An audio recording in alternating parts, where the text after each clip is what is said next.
And when she would read to me, I figured out a few things. I heard the answers in the questions. So the whole time she reading to me, I pause and I'm like, oh, I'm not dumb. I'm not stupid. Second thing, oh, I'm about to graduate from college. Third, I'm about to prove to everybody back at home, because it was my peoples saying that I'll be back at home in the streets. It's my peoples that saying I'll be a thug, or I'm going to be in jail, or I'll be dead before 18. I'm about to prove to them wrong. And fourth, I'm about to prove to this college professor. Thank you, college professor, for giving me wood to my fire. Hello, and welcome to the Black and Dyslexic podcast with Winifred A. Winston and LeDerick Horne, the show that unapologetically focuses on helping Black and underrepresented minorities navigate the special education process. We want to help raise awareness in the Black and Brown community, remove the stigma about learning disabilities, and provide you access to professionals in the space of dyslexia and special education that you need to hear from. Today's episode is proudly sponsored by the Lab School of Washington, D.C. At the Lab School, they understand that every child learns differently. That's why they are dedicated to providing personalized education for students with learning differences, including dyslexia. With specialized programs tailored to individual needs, their experienced educators empower students to unlock their full potential and thrive academically, socially, and beyond. Discover a nurturing environment where every child is celebrated for their unique strengths. To learn more about Lab School, go to labschool.org. That's LABSCHOOL.org. Hello, and welcome to the Black and Dyslexic podcast. I'm your host, Winifred A. Winston. And I'm LeDerick Horne. And guys, I'm super excited. Today, we have with us Deon Butler. He is a speaker, mentor, author, and former NFL player for the Detroit Lions. Am I correct? Absolutely. Yes. What's going on, everybody? What's good? What's good? What's good? Yes. So, Deon, tell us your journey into dyslexia and your reading challenges. When did it start for you? How did you know? Let's just dive right in. So, I didn't find out about my dyslexia until the pandemic, around 27, 28 years old. But I start in middle school is where I started noticing that I wasn't like the other peers. Every time I would try to read, I'll be stuttering, I'll be skipping over lines, and my classmates would make a lot of fun of me. They would make fun of me, right? They'd be all joking on me. They'd be picking on me. And it got to a point where it was picking on me so bad that I stopped sitting in the front row seats. I stopped raising my hand. I stopped trying to read. Right. And I'm being bullied at this time. And that's when I started protecting myself and I started becoming a bully of the bullies, right? So I started being somebody that I wasn't. And I felt that I had to because I felt stupid and dumb. I felt I was always called stupid and dumb. So I felt stupid and dumb. And I started doing things that made me look stupid and dumb. Always fighting, always getting kicked out of school. You know what I mean? Just finding any reason to go home. I lived with my grandma. I'm from Detroit, but we stayed in Inkster, Michigan. And it was 14 people living in a 2-bedroom house. So it's a lot of people. And there was a lot of trauma in the house as well. So not only did I face trauma inside my house, I also faced trauma in the school system. So there's nowhere really I can go. So I started wanting to be this gangster, like, all right, this is who I am. This is what I need to be. So I started being in the streets, started trying to hustle, trying to figure out how to survive. And my grandma is a godly woman. So she put me to the side and said, listen, if you're going to live under this house, you got to believe in God. You got to take care of your family and you got to take care of education. I have nowhere else to go. And I ain't want to be homeless. So that's when I made my mind up going to high school. This is what I wanted to do. And so I believed in God. I love my mother, my father, my grandma, all my brothers and sisters. And I had to figure out a plan to keep me in school. So that's when I started playing basketball and football. But there's a problem. In order to play on a basketball team, you need to what? Keep a 2.5 GPA. Right. You have to have a 2.5 GPA. Think about this. How was I going to keep a 2.5 when I don't know how to read, when I don't know how to spell, when I don't know how to catch on the schoolwork? So I came up with a plan. And that plan was to go to class every day, perfect attendance, participation points, and turn in my work no matter if it's right or wrong. Listen to me. I end up getting a 2.5. Right. You get what I'm saying? I did the Right. bare minimal to get a Right. 2.5. I just beat the system. Mm. Some of the players, some of our key players, superstar, supposed to be at Iowa and Alabama or Michigan, they got kicked off the team because they didn't have the grades. They can read, they can write. They was skipping school, going to go smoke, skipping school to go hang out with girls. See, I was like, I ain't got time for that. I can barely read and write. So at one point, I think it was in 10th grade, at one point, I'm like, listen, I'm gonna go to the league, I'm gonna go to the NFL, or I'm gonna go to the NBA so I can get my grandma, my mama, and my daddy out the hood, get my family out the hood. That whole time I had that mindset like, oh, I'm going to the league. I'm not even thinking about college. I saw LeBron James go from high school to the NBA. So my mindset, I'm about to do the same thing. So I play basketball. I become a superstar in basketball. And then my senior year, I played football. Only 1 year of high school football. And our quarterback, who's Devin Gardner, who's the quarterback at Michigan and went on to play for the Steelers, he came to me and said, hey, could you play on a football team? I said, all right, cool.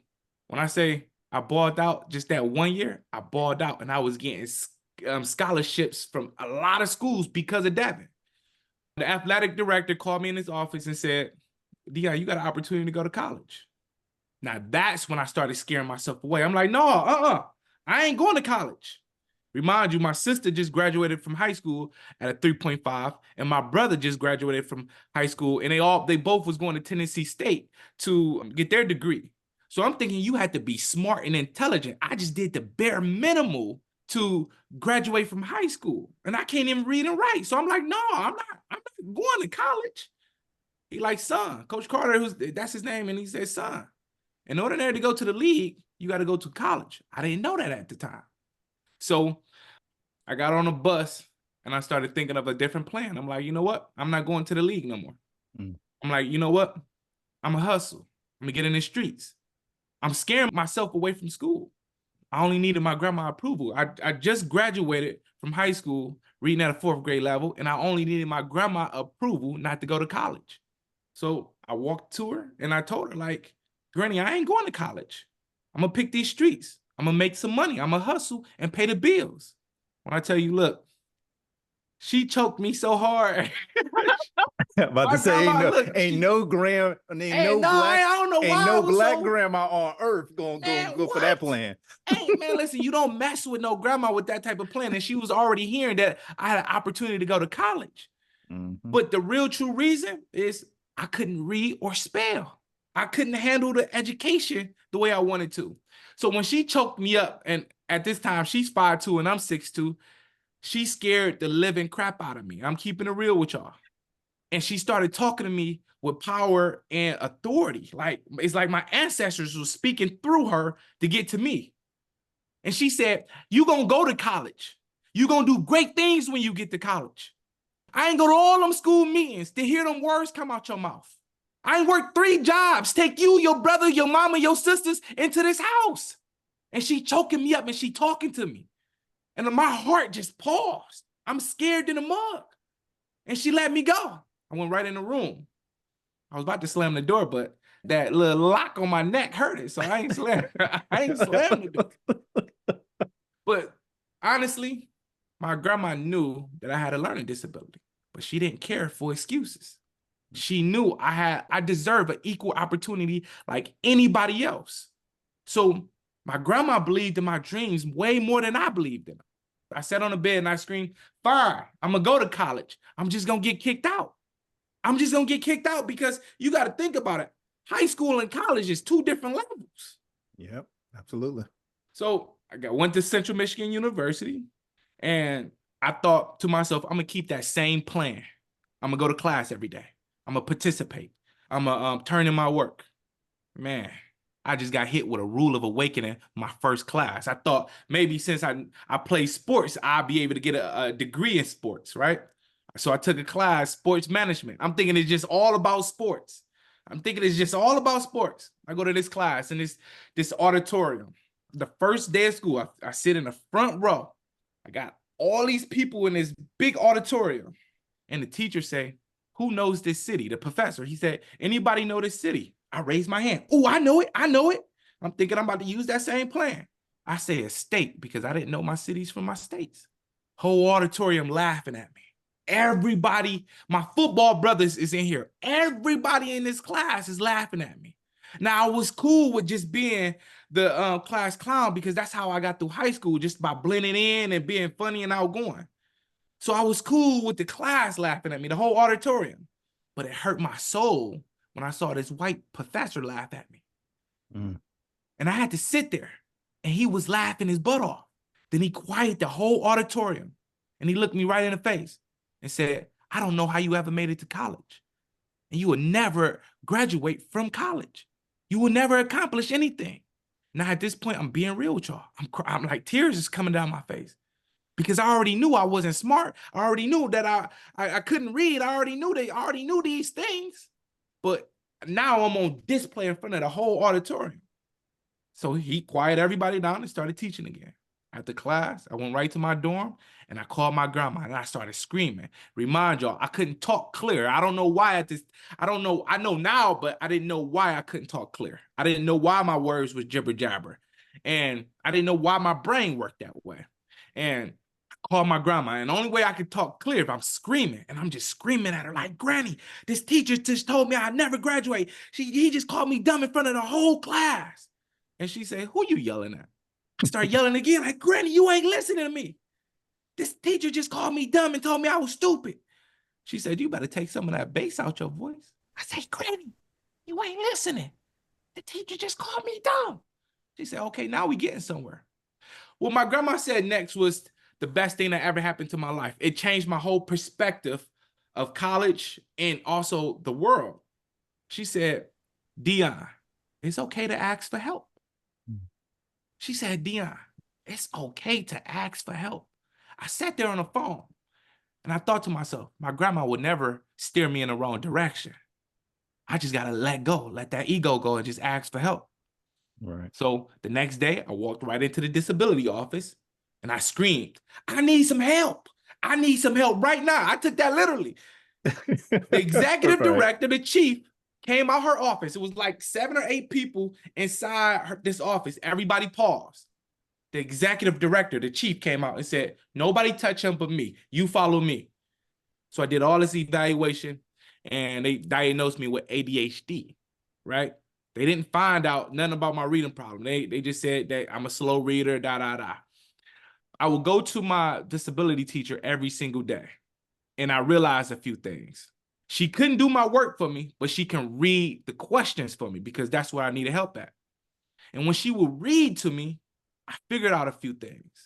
I heard the answers in the questions. So the whole time she reading to me, I paused and I'm like, oh, I'm not dumb. I'm not stupid. Second thing, oh, I'm about to graduate from college. Third, I'm about to prove to everybody back at home, because it was my peoples saying that I'll be back at home in the streets. It's my peoples that saying I'll be a thug or I'm going to be in jail or I'll be dead before 18. I'm about to prove to them wrong. And fourth, I'm about to prove to this college professor. Thank you, college professor, for giving me wood to my fire, giving me some gasoline to this car. So from that moment, I did everything that I could to go up and beyond to graduate from college. I was going to practice. I was going to my tutor. I was going to study table. I'm literally going to class every single day. I'm asking for help. I'm staying after class. I'm meeting with my professors. I'm going through hell in college. I had the roughest time in college because I had to go up and beyond because I couldn't read or write.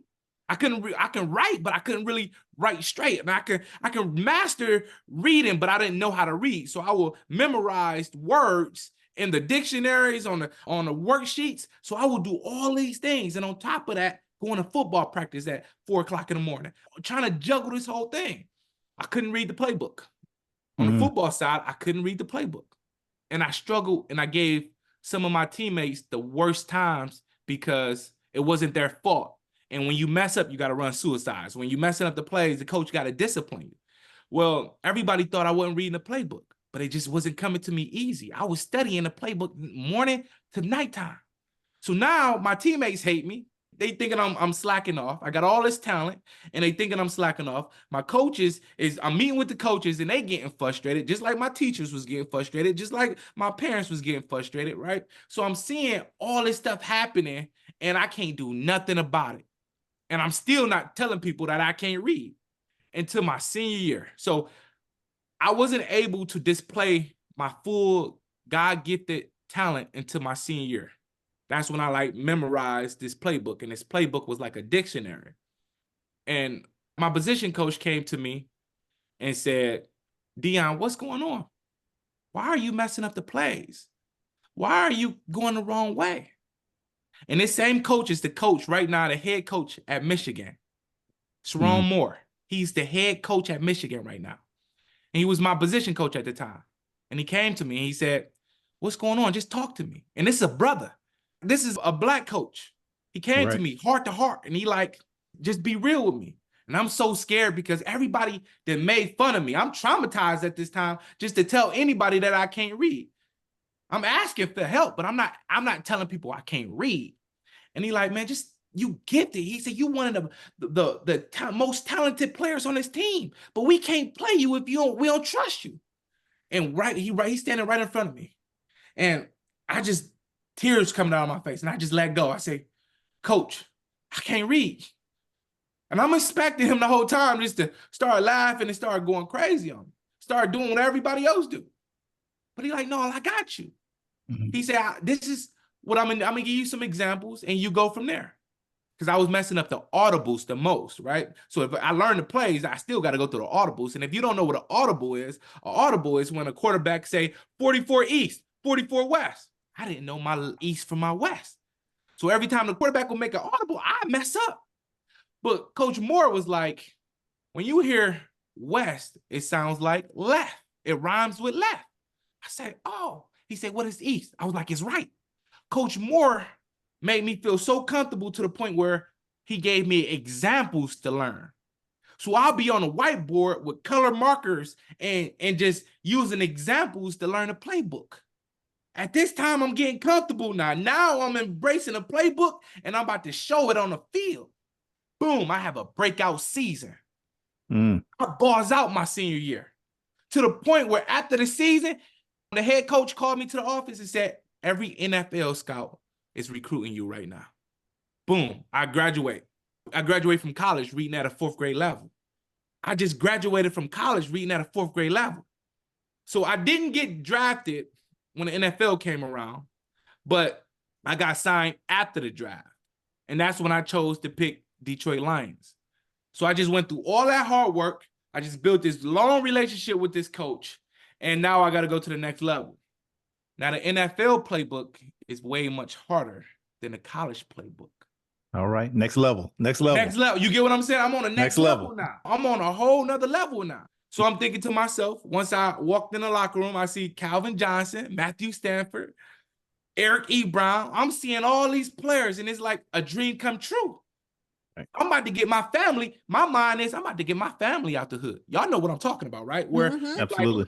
I ain't forgot to go. I'm about to bust my butt to take my family to the next level. Deon, I got to jump in. No, go ahead. We ain't heard from Grandma in a minute. What's Grandma's reaction? Man, head over heels. Can I show you the picture right quick? Yeah. I know the audio podcast is all audio, but yeah. But can I show you a picture for you can see though? Okay, absolutely. Cool. So for everyone listening, Brother Deon stepped away. He's going to grab a photo. Man, and I'm listening to this story, and I'm fighting back tears. Deon, listening to your story, brother. I appreciate you. So this is a visual of my grandma. She's short, right? And I'm this big tight end, this 6'4" tight end, right? And once I made it, she has tears of joy, right? My baby just made it after all that we've been through. He just made it. But here's the turn of it. Time kick in. She get diagnosed with cancer. So she in the hospital while I'm at practice. So after practice, I'm going right to the hospital, checking in on her. And she keep asking me, Deon, how you doing? How everything going? I'm lying to her. I'm like, everything is going good. I got to remind y'all.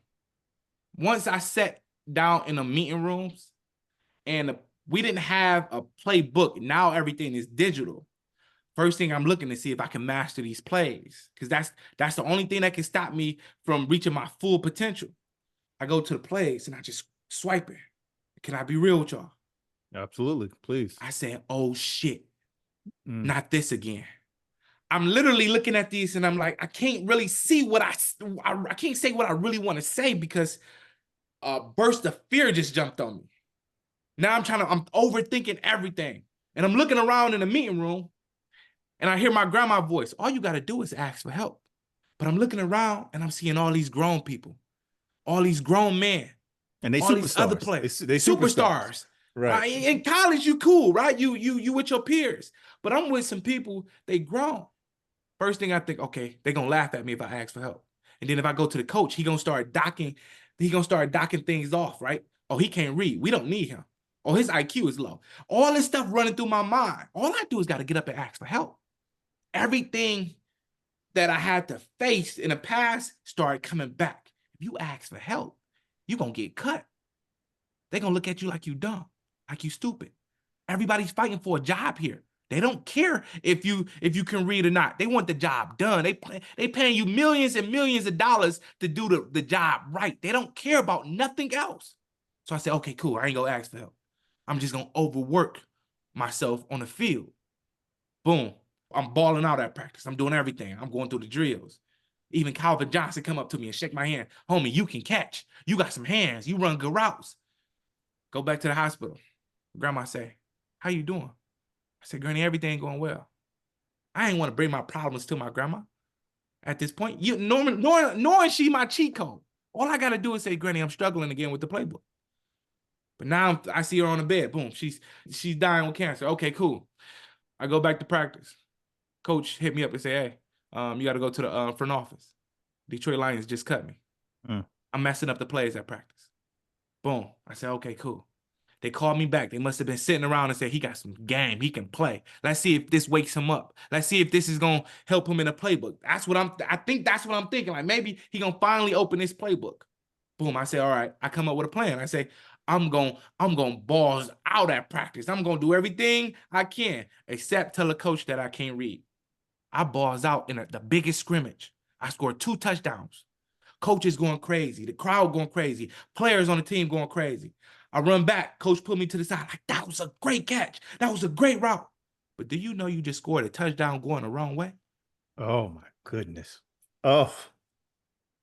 He said, we like that you just scored a touchdown, but it's the wrong route. Boom. I'm working my butt off. I'm just remember what my college coach said. You know what I mean? Just block harder. Go 120, right? Making crazy blocks. Guys that 6'9", 290 I'm blocking.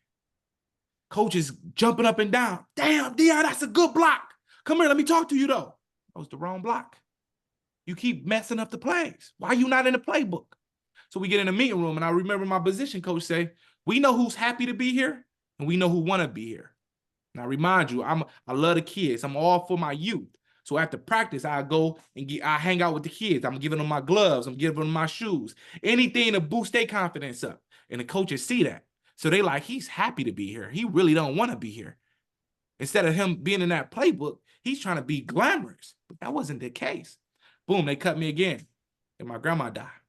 My agent called me and said, Detroit Lions want to give you another chance. Some more teams want to give you another chance. They actually want you to go overseas. But y'all got to remember, my why was my grandma, my family. Everything that I was doing, and she passed. So I said, you know what? No matter where I go, no matter what team I go to, I'm still going to have to face that playbook. I'm still going to have to learn how to read. I can't read. I don't know how to read. And I'm facing it within myself, but I can't face it with the world because nobody's teaching me how to read. So I walk away from football. I walk right away from football. They're like, hey, come on, come play again. I'm like, no, I'm going to always have to face this thing. So I got my degree in child development. I'd rather help kids. I'd rather get it in the field and help kids and help them during their journey. And that's when, and I'm gonna turn over the mic to you. This one gonna blow your mind. I get a job at an educational liaison, working with like CYF, working with inner city kids and trying to help them through their journey. Yeah. Yep. What year did you graduate from college? I grew 2015. Okay. My grandma passed 2016 when I was with the Lions, and then my mother passed in 2017. So I went through a lot of stuff, right? But this is about to hit you right here. As an educational liaison, I'm working with this kid, and story just like mine, inner city kid. And I'm taking him to an IEP meeting. And this is the turn pointer right here. I asked him, like, hey man, why you getting in trouble? Why you keep getting kicked out of school? Why you ain't taking care of your schoolwork?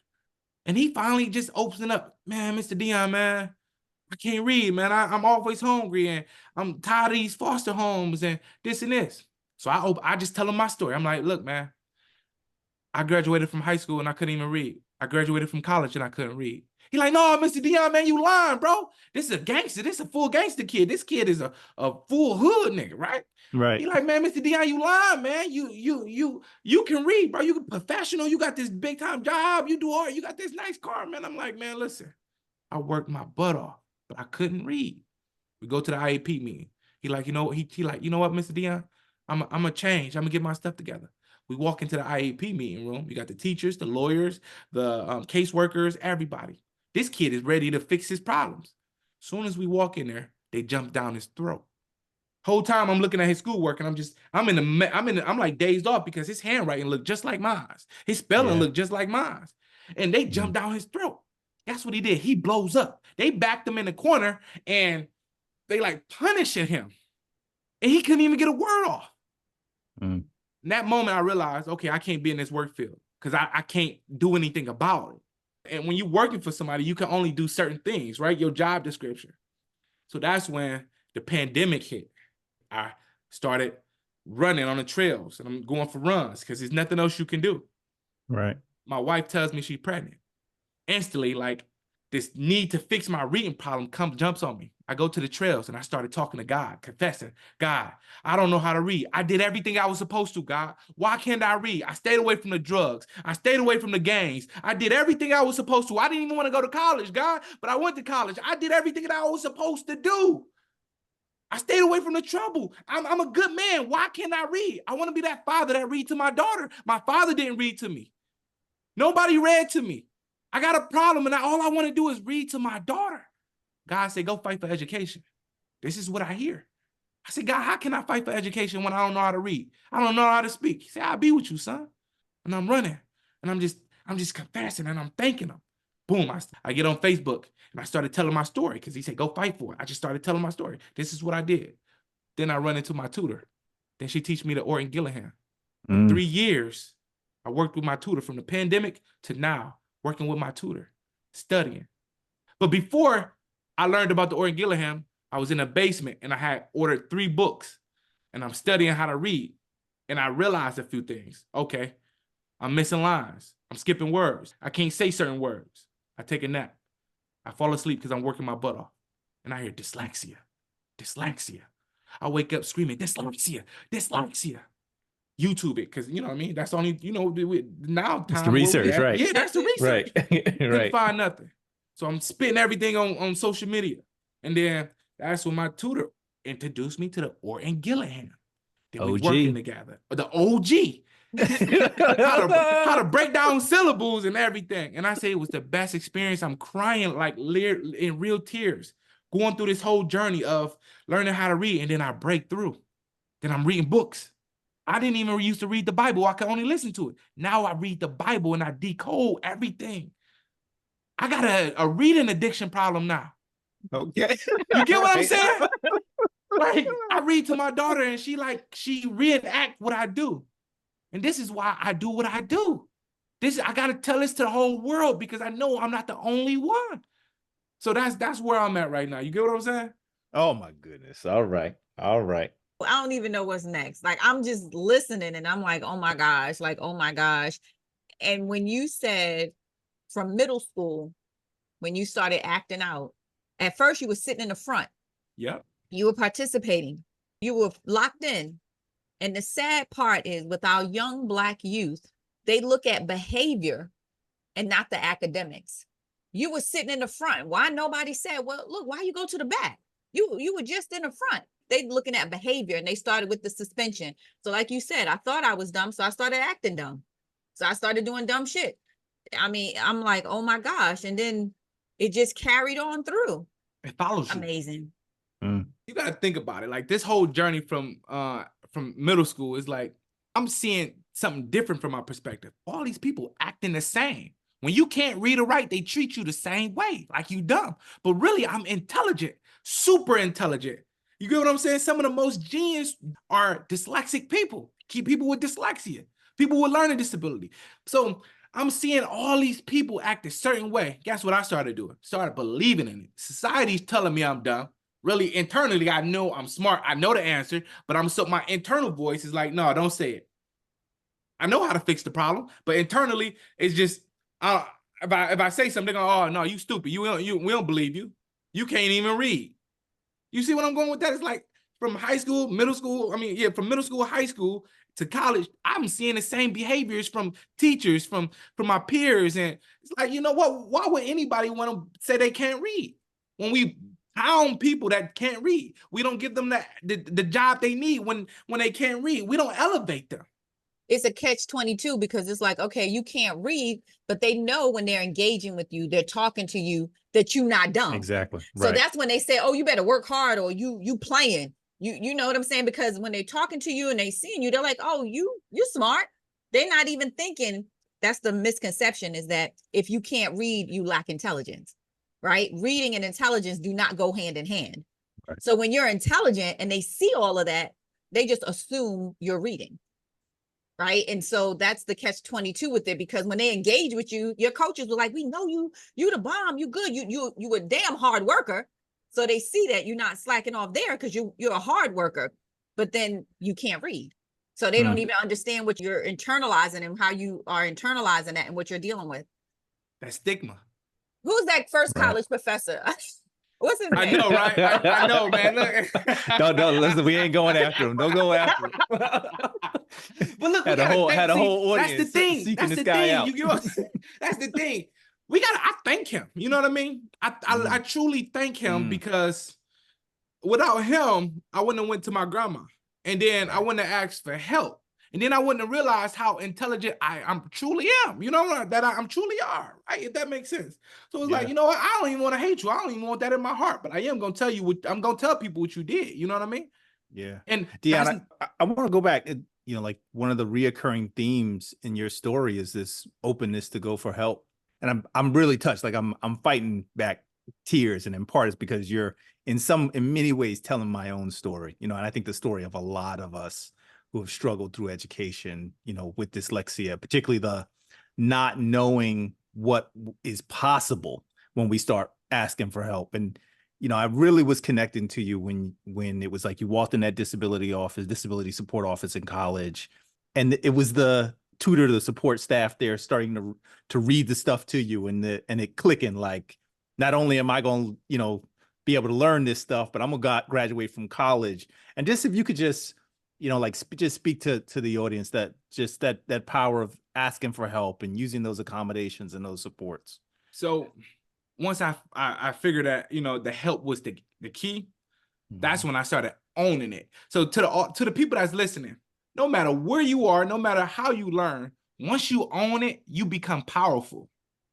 Nobody can break you when you own you, right? Nobody can break you when you're trying to move forward. They can get in your way, but they can't stop you. So once I said, oh, I'm going to own this in the school, that's when I said, oh, I'm going to own this on the football field. And that's what I said, okay, I'm going to own this over my whole life. So when you say that I can't do it, I'm just going to own you now, right? And I'm going to prove you wrong. So that's what that internal drive is. Okay, I can't get that promotion. Well, let me own it. Right.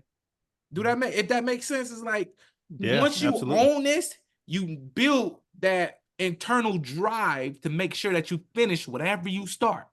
I could have easily gave up. There's a lot of people that I know, a lot of my friends that dropped out of college, and they was on the honor roll, right? They was the ones in high school with the purple jackets.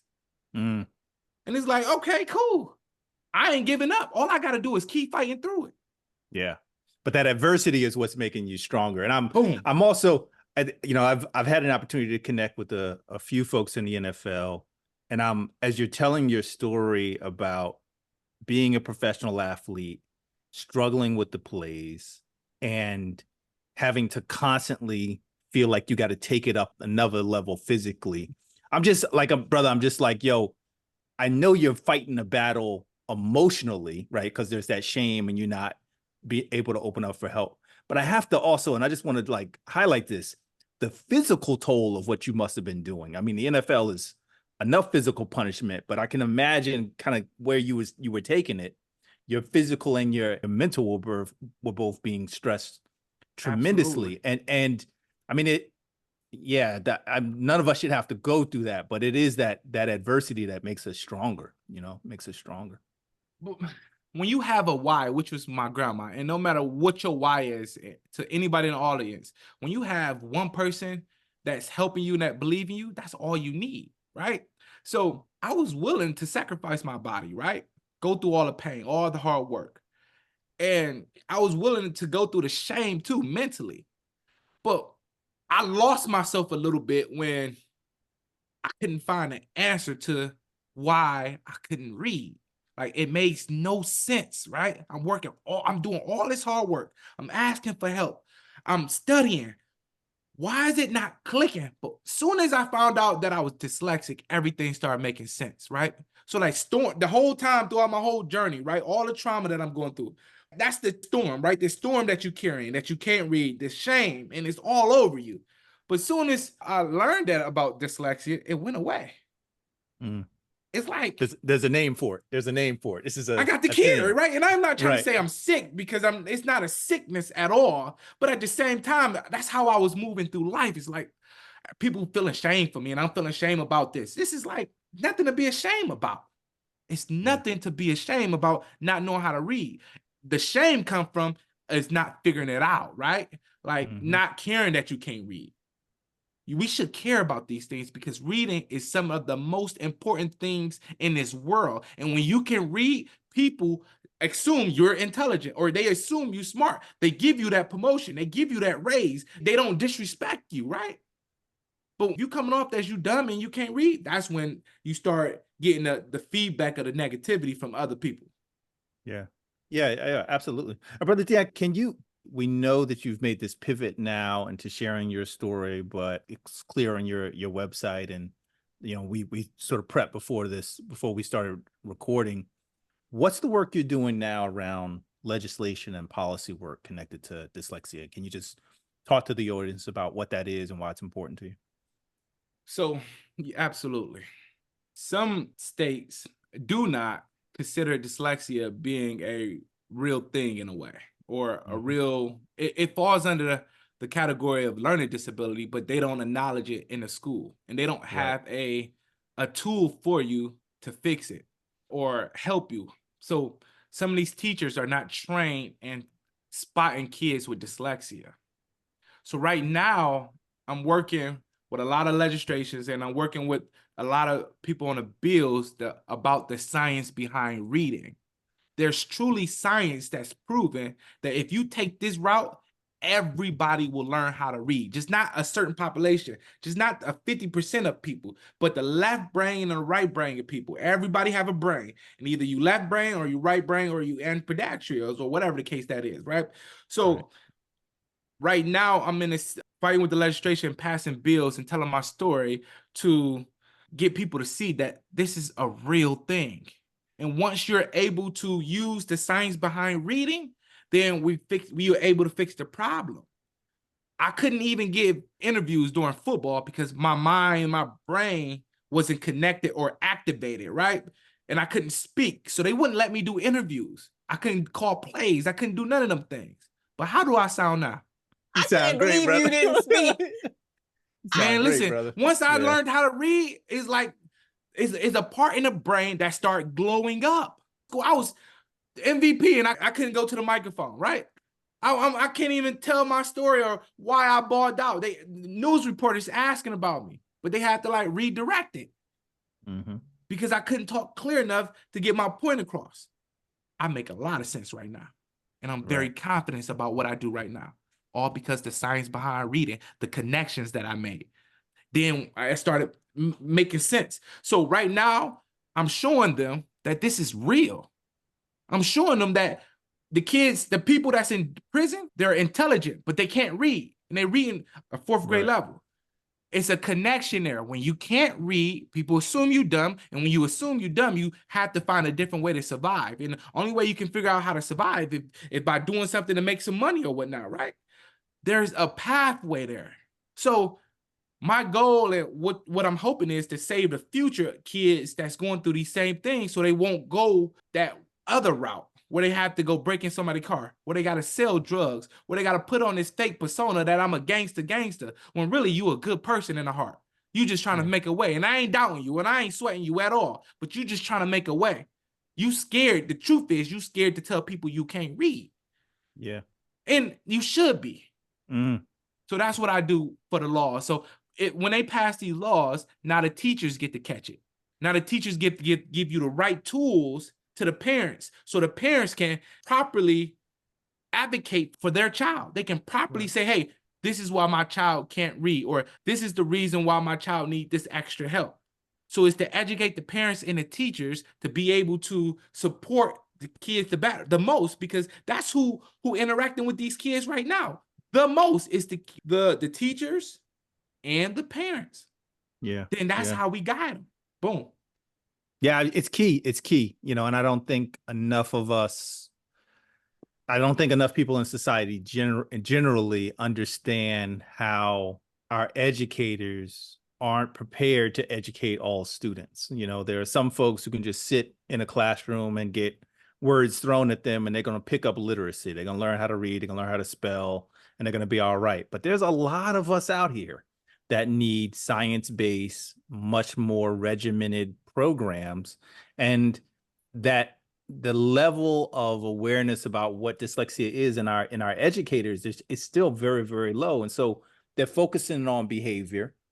That forces the kid and the family to focus on behavior. We get these young people who get, I guess the term is really disenfranchised, right? It's like, all right, school's not for me, so college is not for me, no higher education or trainings for me, and they're just slowly cutting out the options that they have for their life until they're gonna risk it all on something that's gonna line them up in a box, whether it be a cell or underground. Can I piggyback on that, LeDerick? Yeah, of course. So look, you're 100% correct.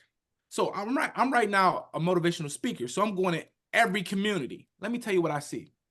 In the white community, they're embracing their dyslexia because they have the right resources. I'm talking to like doctors, right? And I'm talking to lawyers, and I'm talking to people and they families, and they like, I have dyslexia too. We embraced it. But then I go to the hood and I go to the Black community, and they don't want to. No, I know how to read. They fighting against it. These are entrepreneurs, successful entrepreneurs in this community, and they're like, all right, well, what do I need to get where I need to go, right? So we on one hand, you got people that's accepting it, and then you got on the other hand people fighting against it.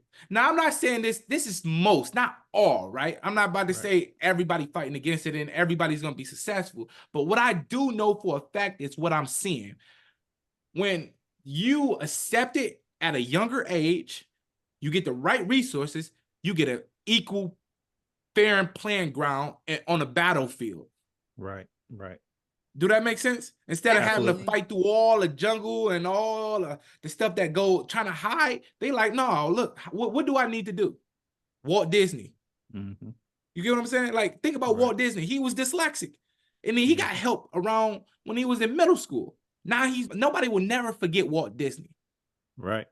Einstein. All these other super successful, Whoopi Goldberg and all these other people. You get what I'm saying? Very successful because they embraced it. Well, we need to make sure that we getting these other kids and these families to embrace how intelligent these kids are so they can fix the future for us.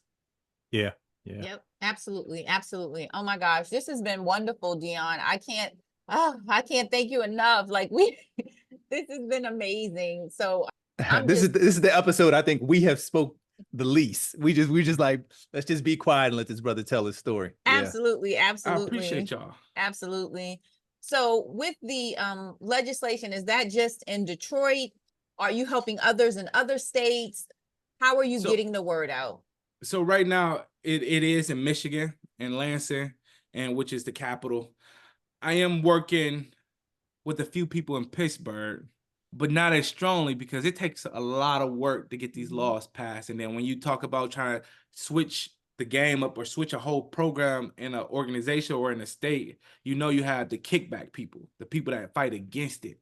Yeah. And there's some strong, powerful people. But here's the thing, you can't fight with the truth, right?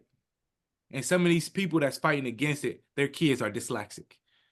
Ain't that the truth? Isn't it always that way? The folks that got the most to say are oftentimes the ones who are in the closet about it for whatever reason.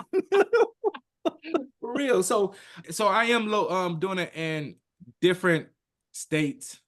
It comes with a lot. So that's why I appreciate this platform, this opportunity to speak, because our people need this the most.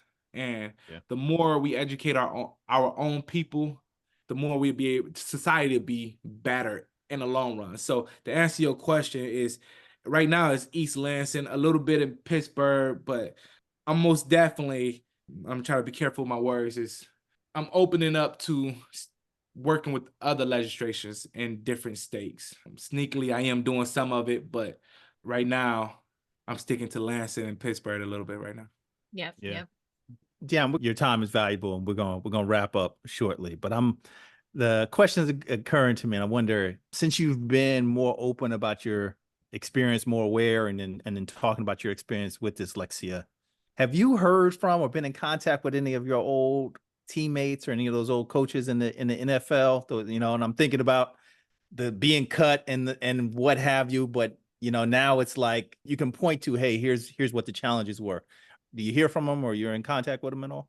So if you don't know, like, some of the coaching staff changes throughout the year, but I still talk to a lot of my college coaches, and they so proud of me because they never knew, right? And they never understood what the problem was. And they super proud of me, and they helping me also in a journey. And also I get to go speak to and help other kids on that football level, because a lot of our African Americans taking up some of the most of it, if not are the roster. And if that is the case, I guarantee you 10 or 20 of them are dyslexic, or they struggle with reading, and they from the hood, right? Or if they not from the hood, they from the suburbs that still struggle with this part in their life. So my coach at Michigan, Coach Moore, he's not surprised. He's very proud of me and the route that I took, because I could have turned easily back to the streets, especially after my mom passing away. So to answer your question is, I'll make this quick.